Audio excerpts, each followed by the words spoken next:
भगवान श्री कृष्ण ने अपनी बहन सुभद्रा का विवाह अर्जुन से क्यों कराया था, चलिए जानते हैं इस वीडियो के माध्यम से। इससे पहले मेरा छोटा सा रिक्वेस्ट, वीडियो को लाइक करें, चैनल को सब्सक्राइब करें, बने रहे वीडियो पर अंत तक। अब चलते हैं वीडियो की ओर। सुभद्रा और बलराम दोनों वसुदेव की दूसरी पत्नी रोहिणी की संतान थे, जिनका जन्म यशोदानंद के घर अज्ञातवास में हुआ था। रोहिणी पुरु वंश की राजकुमारी थी, जिस वंश से जरासंध कौरव आदि उत्पन्न हुए थे। वसुदेव की कुल 13 रानियां थीं, जिसमें 6 यादव थीं, 5 पौरव थीं और 2 अज्ञात कुल की थीं। अतः भले ही यहाँ कुंती, जो कि यादव राजकुमारी थी, जिनका विवाह कुरुवंशी पांडु से हुआ था, किंतु अर्जुन आदि कुंती पांडु के अंश से पैदा न थे। वो देव अंश से उत्पन्न संतान थे और पांडु से उनको सिर्फ पिता का नाम और वंश की पहचान मिली थी। आप पांडवों को दत्तक पुत्रों की श्रेणी में रख सकते हैं।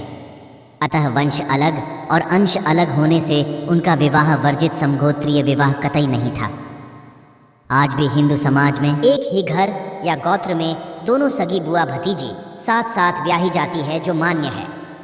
समगोत्रीय विवाह में भी कुछ नियम उस वक्त थे जो आज की जेनेटिक साइंस से पूर्णतया सहमत है। अर्थात पिता की वंशावली से 14वीं पीढ़ी और माता की और 11वीं पीढ़ी की बाद की संतान का समगोत्रीय विवाह मान्य था। धीरे धीरे यह अंतर घटकर पिता और से 7वीं पीढ़ी और माता की। महाभारत काल में अर्जुन और सुभद्रा के प्रेम और विवाह का वर्णन मिलता है। सुभद्रा श्री कृष्ण की बहन थीं और श्री कृष्ण के कहने पर अर्जुन और सुभद्रा का विवाह संपन्न हुआ था। अर्जुन पहले से ही विवाहित थे। उनकी पत्नी का नाम द्रौपदी उलूपी चित्रांगदा था। लेकिन सुभद्रा को देखकर अर्जुन मोहित हो गए थे और फिर श्री कृष्ण की सहायता से दोनों का विवाह हो गया। पौराणिक कथा के अनुसार श्री कृष्ण के बुलावे पर एक बार अर्जुन द्वारका पहुंचे थे। अर्जुन श्री कृष्ण की बुआ कुंती के बेटे थे। श्री कृष्ण और अर्जुन के बीच काफ़ी घनिष्ठता थी। जब अर्जुन द्वारका पहुँचे और उन्होंने श्री कृष्ण की बहन सुभद्रा को देखा, तो वह सुभद्रा को देखकर मोहित हो गए। श्री कृष्ण ने यह स्थिति भांप ली थी, परंतु अर्जुन जानते थे कि सुभद्रा से उनका विवाह संभव नहीं हो सकता है। लेकिन श्री कृष्ण ने दोनों के विवाह का प्रस्ताव रख दिया, जिस पर अर्जुन को यकीन नहीं हुआ।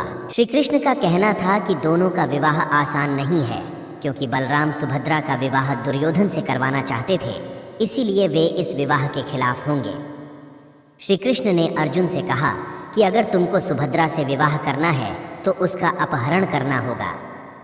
श्री कृष्ण ने अर्जुन से बताया कि सुभद्रा से विवाह करना है तो उसे रैवदर पर्वत से भगाकर ले जाओ। श्री कृष्ण के कहने पर अर्जुन ने सुभद्रा को प्रेम के बारे में बताकर उसको रैवदर पर्वत से साथ ले गए।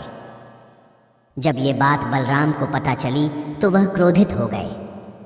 बलराम ने अपने सैनिकों के साथ अर्जुन को रोकने की कोशिश की, पर असफल रहे। इसके बाद अर्जुन ने सुभद्रा से गंधर्व विवाह कर लिया और अपने नगर ले गए।